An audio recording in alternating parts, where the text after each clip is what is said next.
আজ তোমাদের সাথে শেয়ার করতে চলে এলাম সোমবার দিনটা যথারীতি ঘুম থেকে 6টার মধ্যেই উঠেছি। উঠে তারপর চলে আসলাম সোজা রান্নাঘরে। হাজব্যান্ডের অফিস আছে, তাই ওর জন্য রুটি আর আগের দিন আলুর তরকারি করা ছিল, সেটা দিয়ে টিফিনে দিয়ে দিলাম। তারপর ছেলেও স্কুলে আজকে যাবে না, বৃষ্টি হচ্ছে দেখে। ব্যাস, এরপর আমি চা খেয়ে দুপুরের রান্নায় নেমে পড়লাম। আমি একটা সার্ভিস করি, তো সেই সার্ভিসের জন্য আমাকে বাড়ি থেকে প্রায় 9:30টার মধ্যে বেরোতে হয়। তো সেই কারণেই আমি চেষ্টা করি সমস্ত রান্না কমপ্লিট করতে 9টার মধ্যে। চলো, আজকে প্রথমে করলাম শুক্তো ডালটা আমি করলাম মটর ডাল দিয়ে। আর রান্না করতে করতে গিয়ে দেখি যে তেলের কৌটোগুলো একদম খালি হয়ে গেছে, তো সেগুলোকে আগে রিফিলিং করে নিলাম। আর তারপর শুক্তো ডালটাতে আমি প্রথমে এখানে ফোড়নে দিয়েছিলাম রাঁধুনি আর মেথি, আর তার মধ্যে দিয়ে দিলাম উচ্ছেগুলো পাতলা পাতলা করে কেটে রেখেছিলাম, তার মধ্যে কড়াতে দিয়ে দিলাম। এরপর পরিমাণ মতো নুন হলুদ দিয়ে কিছুক্ষণ ভেজে নিলাম। এরপর যে ডালটাকে আমি সিটি দিয়ে রেখেছিলাম সেটা হলো মটর ডাল, তো সেটাকেই আমি ঢেলে দিলাম। এটা প্রয়োজন মতো ঢাললাম। এরপরে ডালের সাথে পাঁপড় না হলে হয়, তো চলো পাঁপড়টাকে ভেজে তুললাম। তারপর টক ডালও ফোড়ন দিলাম। আজকে টক ডালে ফোড়নে দিয়েছিলাম কালো জিরে আর সর্ষে, আর এখানে কাঠ আমরা রেখেছি।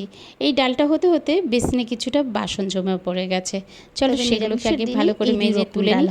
আচ্ছা বলো তো, আমার মতন কার কার তোমাদের অনেকগুলো বাসন জমে আছে ভালো লাগে না? আগে ভাবলাম চলো ভালোই লাগে না, বাসন দেখলে কান্না পায়, সেই কারণে দুটো বাসন বললেই আমি সাথে সাথে মেজে তুলি। আচ্ছা, কিছু তো করার নেই, অগত্যা মধুসূদন, আমাকেই তো সমস্ত কাজ করতে হবে। আমরা মেয়েরা যতই যা কাজ করুক বা না করি, কিন্তু বাড়িতে শেষ অবধি কিন্তু শুনতে হয় কি করা যাবে, বাড়িতে বসে ওই খাওয়া বেরোতে হবে। কিন্তু এই যে সকাল থেকে রাত অবধি আমরা যা সংসারের জন্য খাটাখাটনি করি, সেটা কিন্তু আমাদের পরিবারের লোকেদের চোখেই পড়ে না। তারপরে কিন্তু যাই হোক, এই মধ্যে আমার টক ডালটাও কমপ্লিট হয়ে গেছে। আমার টক ডালও ফোড়ন দেওয়া হয়েছে। আসলে সকালে অফিসের দিনে আমার শাশুড়িমা সমস্ত সবজি কেটে দেন, আর সেটা দিলাম, পর সবটা রান্না সেরে নিই।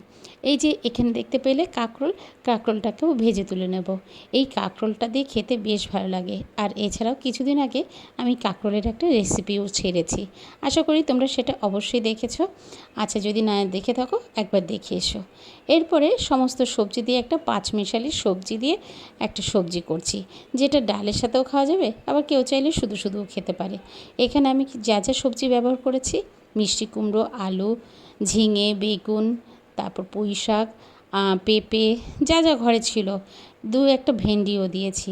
যাই হোক, এই ভালো করে বেশ করে মজাবো। তারপর এর মধ্যে আমি একটু নুন হলুদ আর জিরের গুঁড়ো আর প্রয়োজন মতো নুন মিষ্টি দিয়েছি। এই দিয়ে মোটামুটি রান্না করলাম।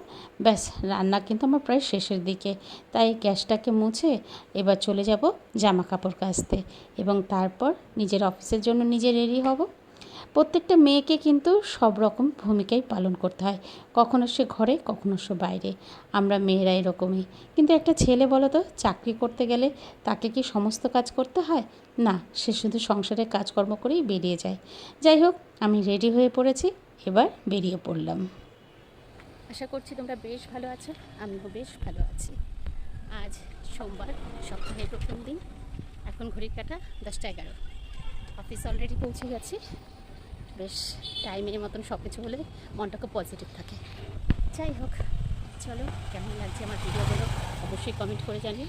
তো এই চ্যানেলে নতুন কাজ শুরু করলাম, যদি ভালো লেগে থাকো ফলোটা দিয়ে পাশে থেকো। চলো, আজকের মতন এখানেই শেষ করছি। টাটা।